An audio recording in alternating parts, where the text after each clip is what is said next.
I don't understand how you do it, man. Well, the computer helps. couldn't. I mean, if I didn't have my computer, I probably wouldn't be able to remember. He looks at it as like this tool. If I had this tool here in my computer and my charger, this would be easy. Yeah. Like that, he can just use it so well to do that it's easier, and we get stuff done with it. Mm-hmm. Well, that's for cool. sure. Yeah, I can like play something right there, and Isaac can just save it right there. Okay, saving that. That's cool. Yeah, that is a Writing things out it's like I could never like write this out with like regular sheet music. Like that's the skip that I step. You know what I mean? Or the step that I skip. That's what I meant. Sorry, I'm thinking about what I do on my computer. And Yeah. I haven't plugged it in for a couple days. It's probably time to write something. Well, I guess it's kind of interesting to me that you guys talk about how everything's kind of all jammed out because you guys sound so composed. Do you guys like do little jams and then kind of hear little hooks and then kind of write the songs? Or That's usually how it works. Yeah. Most of the time, I think every one of our songs has always started out as a jam, mm-hmm. and then like we'll remember certain parts that we liked, or we'll even like communicate. A lot of it's communication too, mm-hmm. but we jam, like we'll jam on a single hook for 10 minutes straight, but we always experiment on what we could do with that, and experiment what we could do with those other riffs that we can work with. Yeah. And it usually starts off with one of us having an idea, and then just someone else adds in, and then pretty soon, once we all start saying what we want to do, and it starts forming into like an actual song. Yeah. A good song's got like 3 awesome parts. You know. Yeah. I feel like there's so much going on. I can't believe it sometimes. Like, there's so many different ideas just coming at me right at the same time. that's also that's also the thing about the band being open-minded in that respect, is that playing with lots of different musicians over the years, that's communicating an idea that you have. Sometimes it takes a minute, and people communicate them differently. So, like Mark was saying earlier, that sometimes you got to try an idea, and it sounds bad for a while until like you can push through, and oh, there it is. That's what you're getting at. Yeah, that's the communication. So, I guess for me, it's all these folks are easy to communicate with. Like, I don't feel like they're gonna. Some people want to control every aspect of the music. Sometimes, and that's good for that. But I think what I love about this band is that it's we all communicate, and there's. I don't know, it's always a different way of doing it. Like, so the way we're doing it now might not be the way we're going to do it tomorrow. Like, the way we come at it. So, like, maybe someone will rise up and rule the band with an iron fist. We are playing this Maria. now. Which would probably be good. I don't know. Maybe it'd be good. Who knows? I don't The time know. has come to rule the band, Maria. She's about ready to throw down. Do everything I say. That's hilarious. So what have been some of your favorite moments? Gilly's show. Oh, yeah. Awesome. Yeah. That was so fun. We were going to sound check with the song, and then we just started the show. That was, really? We were like, we're going to stop the song after a little bit. It was just too awesome. We just had that was do it. my first, show that the whole crowd was into it. Yeah. I remember, we didn't even really have time to prepare for this show. Mm-hmm. I had a friend, and he's like, hey, we're doing a benefit thing at Gilly's. And I think we had 2 days. Wasn't it 2 days? Yeah, it was a weekday, but it was a surprise. anyways, we go there, and we were going to sound check with the song, and then we just started the show. And everybody was crazy about it. There's these girls screeching to the top of their lungs, and I was like, wow, I just never She had hadn't played on the floor or just the short stage with people right there in your face. That's just a good feeling when everybody's into it. You get it close, get close with everyone. Super intimate. Yeah. Yeah. It was one of those, and she had their show. Yeah, it was fun. That was a good one. So is that like the consensus, I guess? The favorite moment? Is is there any others that kind of stick out? That was just a good. That was definitely a good one. I'd say that's definitely on the list. Yeah, probably my favorite memory of the shows we've had is when we played at Bodegas with After Arizona and Radiant Bones. Mm-hmm. That's probably the funnest performance I've had for sure. Yeah, but it's just my first time there, and Bodegas is the shit. Yeah, it is. And I fucking love bodegas, man. But that was like a super exciting point for me. Yeah, for me, and I guess our live performance on BCN too was also super fun too. How was that? I mean, how did that feel? Being like, oh shit, we're live right now. It was honestly like. It felt like it was one of the most professional things we'd ever done. It just went really well. Yeah, and the guys running the whole production, they did a phenomenal job too. Super professional. Yeah. Oh yeah. Yeah. I felt so bad. I stole their headphone adapter. Oh if any man. of those guys are listening, I will bring it back. I just haven't had a chance. That's hilarious. Yeah, I remember watching the whole thing. I watched it downstairs. I brought my speakers down there so I could hear it really well. Cool. It sounded great and looked awesome. Yeah, it was done very professional. They did a great job with the camera and everything. They had a cool system where it was all split to the front of house guy and then split to a back room where this other guy's at this computer managing the stream. Oh, okay. So yeah, that's nice. They capture it all and record it all, and then they remaster it afterwards. And they make all those nice videos. Yeah, that's really cool. Back to the best show. I liked the 906 on Halloween night.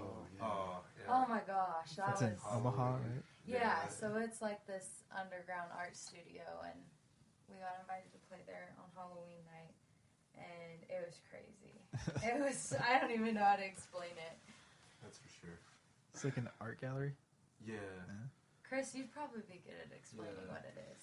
Peter and Christine, Peter Lockren and Christine, they're artists that live in Omaha, and for lots of years they've had this space called the 906, and it's kind of right downtown Omaha, kind of right by the homeless shelter down there, and they open it about 4 times a year, and it's just a really avant-garde, very trippy, very psychedelic space.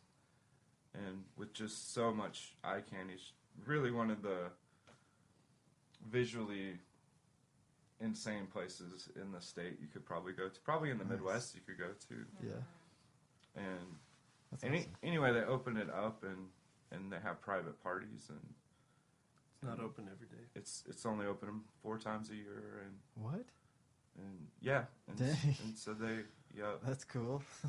And they're big time supporters of just goodness in the city of Omaha, period. I mean, they do a lot of good for the folks that are street folks that are out there. So nice. But it was fun for us to play there, and Isaac was Buckethead, and fun Halloween. We dressed up. Of course. The place is totally insane, packed with people, packed with just crazies.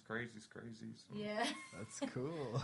And we got when that is funny you mentioned that, because you left before we got the real, like, when we were leaving that place to go home, that like everybody that was still in there was just like yowling at us like out the door as we left.